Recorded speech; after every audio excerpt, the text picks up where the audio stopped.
Beaucoup. D'abord, je tiens à remercier le rapporteur et aussi les rapporteurs fictifs parce que nos réunions sont très longues et souvent toujours sur le même point. C'est pour cela que nous manquons aussi de temps pour parler des autres propositions, d'où cette intervention. Moi, ce qui je veux rappeler, c'est est-ce qu'avec cette réglementation, on sera en mesure d'endiguer les abus de pouvoir des big tech et de la Silicon Valley et de la Chine? C'est le défi crucial qui nous attend et donc je partage avec vous certaines de ces préoccupations concernant les questions qui ne sont pas traitées de manière adéquate. Hier, nous avons parlé de ces deux questions pendant un long moment et je rappelle que notre groupe, effectivement, soutient cette proposition qui n'est pas partagée par tous les groupes politiques, d'où encore ces nouvelles discussions à venir sur les dark patterns où, effectivement, une vision plus opt-in est à travailler. Sur l'interopérabilité, idem, je pense qu'inclure les réseaux sociaux a du sens, surtout en ce moment et pour l'avenir de ces GAFAM. Donc je reprends un peu la synthèse de toutes nos propositions parce que je n'ai pas eu le temps jusqu'à présent de les démontrer. Donc pour nous, le principe clé que nous devons maintenir est que cette législation ne supplante ni ne remplace les législations et initiatives nationales, mais les complète. L'article 1.6 permet aux autorités nationales d'imposer des obligations supplémentaires aux contrôleurs d'accès. Toutefois, l'article 31D stipule que toute intention de ce type doit être approuvée par la Commission. Cela rendrait la Commission juge et partie et risquerait de tuer une initiative nationale plus rapide.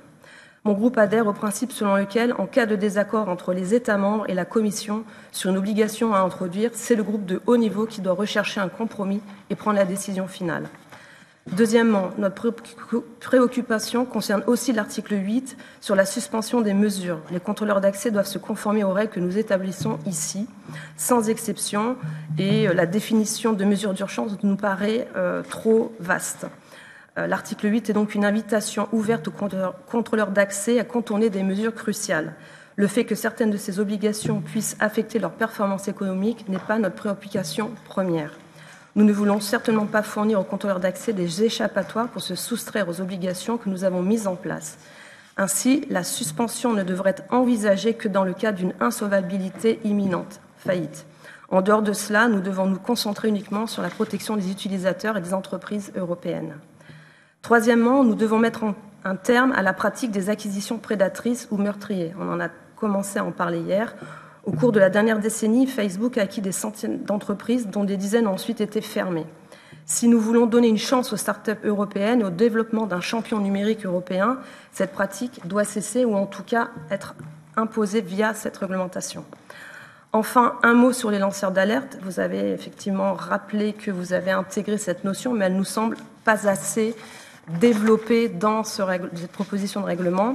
Effectivement, le considérant 39 le souligne, mais je pense que ce DMA doit contenir une disposition plus claire les protégeant.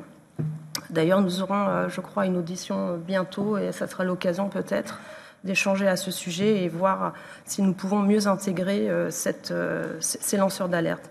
Pour finir, les points ci-dessus sont quelques-unes des faiblesses que nous estimons les plus problématiques du texte actuel qui doivent être corrigées et effectivement, nous sommes à votre disposition pour travailler collectivement sur un dossier très important.